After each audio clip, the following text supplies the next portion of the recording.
Son ya más de 30 años los que el historiador Enrique Krause ha invertido en producir una de las obras ensayísticas más lúcidas de nuestro país.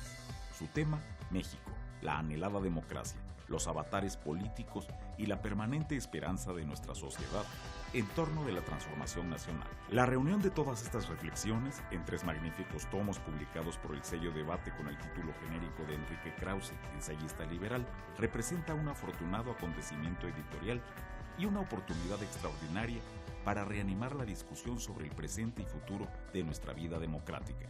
35 años después de El timón y la tormenta, el ensayo con el que arranca esta serie formidable de 3 volúmenes con que ahora se nos presenta su obra política, ¿qué línea o qué hilo conductor encontramos entre ese momento y el desaliento mexicano, que sería el último ensayo?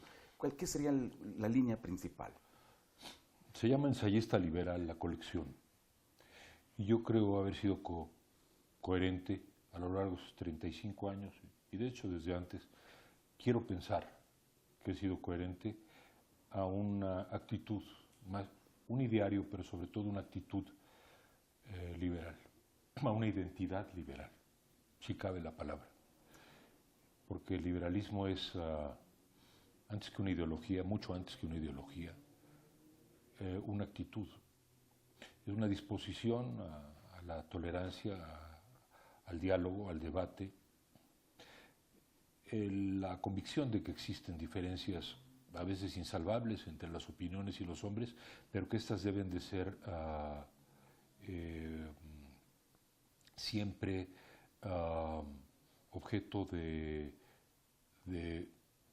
una conversación, de una discusión y en última instancia de una votación que lleve en la democracia al triunfo de la mayoría, en una democracia el triunfo de la mayoría, pero siempre con respeto a la minoría. El ensayista liberal en México no es un intelectual muy común. Tenemos de pronto esa impresión, sobre todo si atendemos el siglo XX. Fíjese que no, yo creo que ha habido, desde luego, el gran ensayista liberal del siglo XX, a mi juicio, fue Daniel Cosío Villegas. Muy bien. Creo que también allí cabe claramente buena parte de la obra de Octavio Paz. Muy bien. Mucho más amplia, desde luego, en aspectos culturales, literarios, históricos, pero también la obra de Gabriel Said está allí. Y crecientemente pienso yo que muchos intelectuales de mi generación y un poco más jóvenes, que empezaron en una tendencia de ensayismo, vamos a decir, revolucionario, Sí. fueron moviéndose hacia una postura liberal.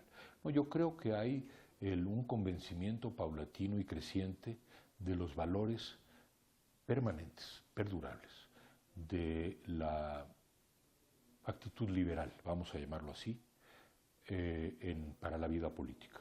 Y que la democracia, para ser plena, para ser real, es una democracia que admite quizá un solo adjetivo, Exacto. que es el adjetivo liberal. El liberal siempre es una posición incómoda, pero a mí me da, por supuesto, orgullo pertenecer y identificarme con esa gran corriente de pensamiento occidental. Y en el ámbito político, ¿cuál cree usted que ha sido la recepción de su obra?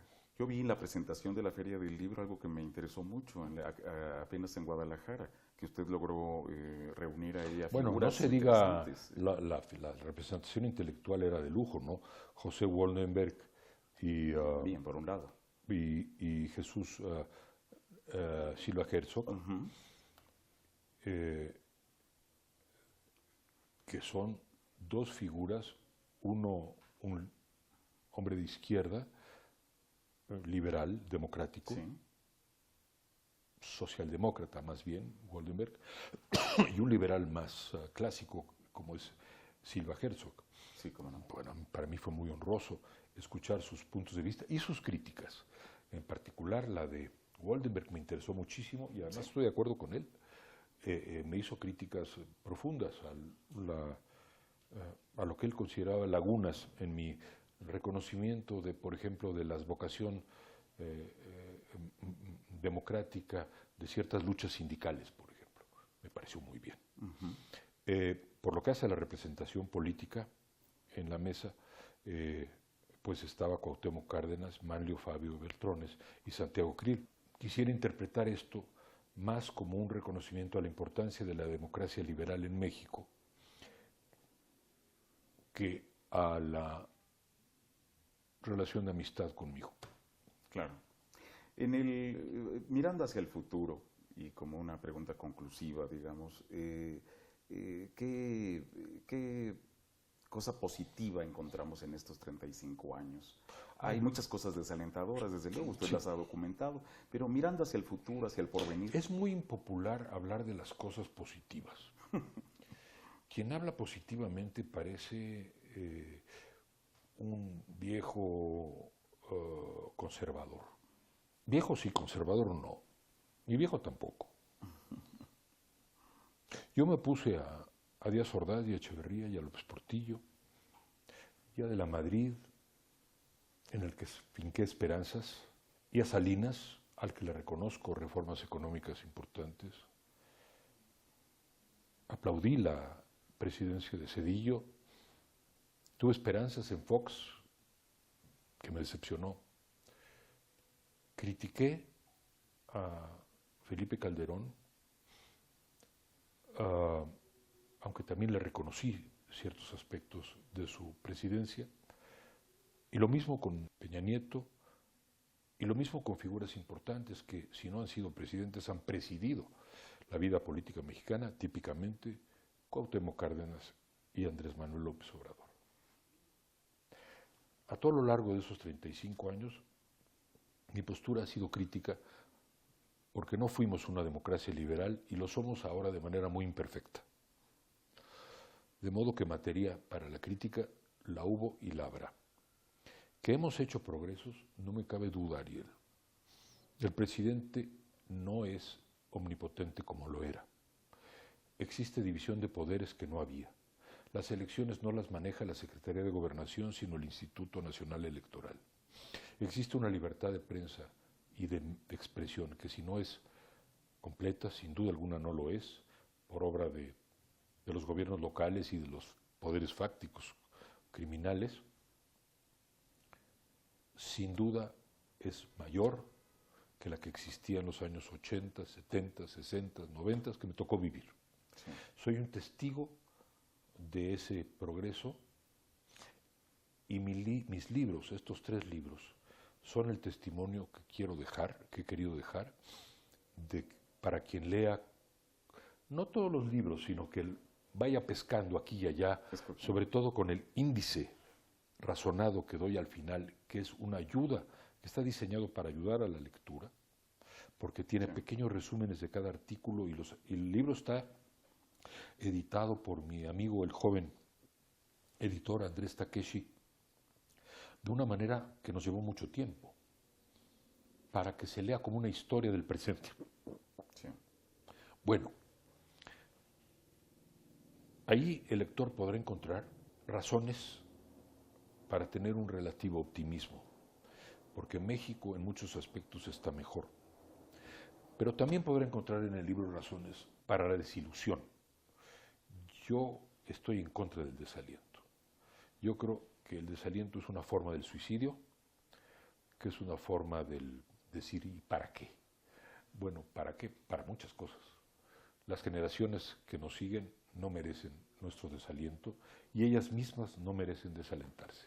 Claro. Este país está mejor que su pasado y está mejor que muchos países del mundo y de América Latina. Pero este país está muy mal. Así es. Los viejos y nuevos problemas nos agobian, todos los conocemos.